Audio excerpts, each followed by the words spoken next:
नमस्कार, कैसे हो आप लोग? होप आप सब लोग बहुत अच्छे होंगे।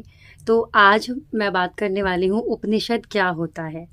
हम में से बहुत सारे लोगों को ये तो पता है कि वेद क्या है, पुराण क्या है, इन दोनों में डिफरेंस क्या है। लेकिन बहुत ही कम लोग जानते हैं और ख़ास करके जो हमारी ये युवा पीढ़ी है, ये तो बहुत ही कम जानती है कि उपनिषद क्या है। तो अगर आप जानते हैं वेद और पुराण के बारे में तो अच्छी बात है, लेकिन अगर आप उसको डिटेल में जानना चाहते हैं तो मैंने इसके ऊपर भी वीडियो बनाई है कि वेद क्या है, पुराण क्या है और इन दोनों में वेद और पुराण में डिफरेंस क्या है।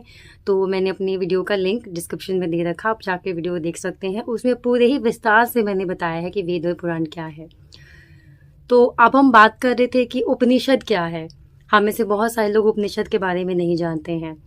तो चलिए, उपनिषद के बारे में बताने से पहले अगर मैं आपसे कुछ सवाल पूछूं तो क्या आप उसका जवाब दे पाएंगे? जैसे कि पहला सवाल कि हम कौन हैं और हम कहाँ से आए हैं, जन्म क्या है, मृत्यु क्या है। ये शरीर अभी उठ रहा है, बैठ रहा है, बोल रहा है, चल रहा है, लेकिन इसके अंदर अगले ही पल अगर सांस हमारी रुक जाती है तो शरीर हमारा शव के समान हो जाता है। फिर इस पंच तत्व के शरीर को विलीन कर देते हैं पंच तत्वों में, अलग अलग धर्मों में अलग अलग हिसाब किताब से। तो जब शरीर का विसर्जन कर दिया जाता है, इस पार्थिव शरीर का, तो फिर शरीर के अंदर जो है उसको आत्मा जो कहते हैं वो कहाँ जाती है, उसका क्या होता है। अभी अगर ये शरीर मिला है तो उससे पहले ये आत्मा कहाँ थी, परमात्मा क्या है। ये बहुत सारे सवाल हमारे मन में चलते हैं और ठीक आज से कई हजारों साल पहले भी इस तरह के सवाल हमारे ऋषि मुनियों के मन में थे। आम जो जनता थी उनके मन में इस तरह के सवाल थे, तो वो ऋषि मुनियों के पास गए, उनसे पूछा।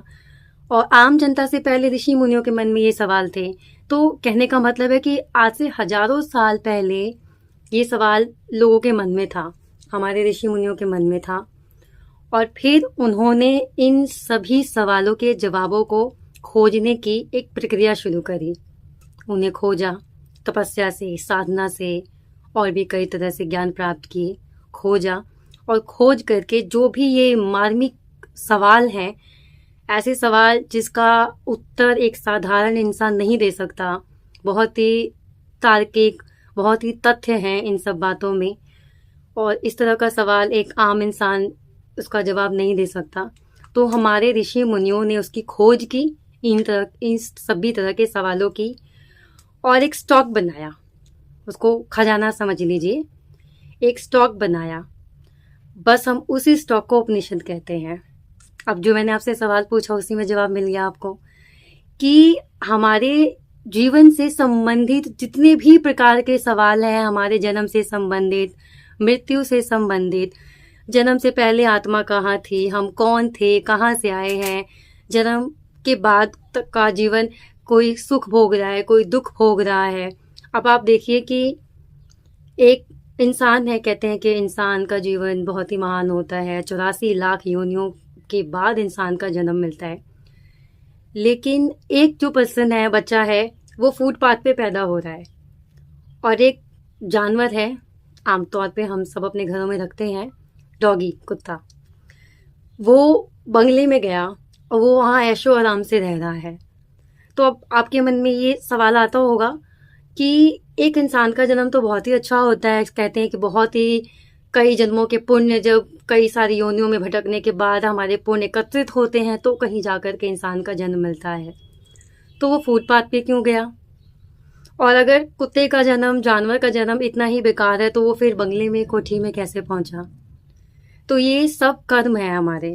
तो इन्हीं तरह की छोटी छोटी बातों को लेकर के लोगों के मन में जो विचार था, वो विचार वो अपने गुरु के पास लेकर के गए, और हजारों साल पहले हमारे ऋषि मुनियों ने इस तरह के सवालों का जवाब ढूंढा और ढूंढ करके उसका एक खजाना तैयार किया, जिसको हम उपनिषद कहते हैं।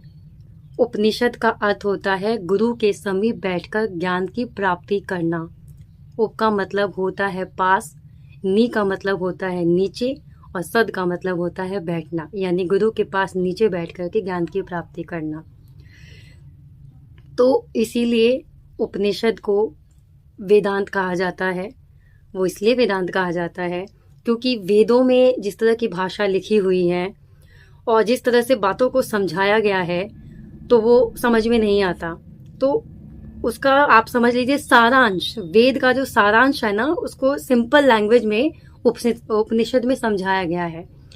जैसे हमारे स्कूलों में एनसीईआरटी की बुक होती है, उसमें ऐसे ऐसे सवाल होंगे, ऐसे ऐसे लैंग्वेज लिखी होगी जो समझ में नहीं आती। फिर बच्चे अलग से पब्लिकेशन बुक से जा करके, बुक डिपो से जा करके, जो किताबों की दुकान होती है वहाँ से जाके बुक लेके आते हैं छोटी सी, उसको कुंजी कहते हैं, गाइड कहते हैं। तो उसमें कितना सिंपल लैंग्वेज में समझाया गया होता है। तो बस वेद वही है, एनसीईआरटी की बुक, और उसके बदले हम जो दुकान से खरीद के किताब लेकर के आते हैं जिसपे उत्तर लिखे होते हैं, जिसको कुंजी बोलते हैं, की बोलते हैं, वही है उपनिषद। तो होप आपको समझ आया होगा सिंपल लैंग्वेज में कि उपनिषद क्या है, वेद क्या है, पुराण क्या है। अगर आपको वेद और पुराण के बारे में बिल्कुल डिटेल में जानना है तो वीडियो, जैसा कि मैंने बताया है, वीडियो डिस्क्रिप्शन बॉक्स में है, आप जा करके, मतलब लिंक दे रखा है, वीडियो नहीं है, आप जाके देख सकते हैं। तो कैसी लगी आपको ये वीडियो और कैसा लगा मेरा बताने का ये तरीका? क्या आपको सच में समझ में आया कि उपनिषद क्या है? अगर आपको समझ में आया तो आपको अगर वीडियो अच्छी लगी तो आप चैनल को सब्सक्राइब करिए, ताकि आपको मैं ऐसे ही हमारे सनातन धर्म से जुड़ी हुई जानकारी मैं आप तक पहुंचाऊं, आपको दूं। और किसी एक से शेयर करिए, कमेंट में अपनी राय मुझसे ज़रूर शेयर करिए। तो अब मिलते हैं अगली वीडियो में, तब तक के लिए नमस्ते, जय माता दी।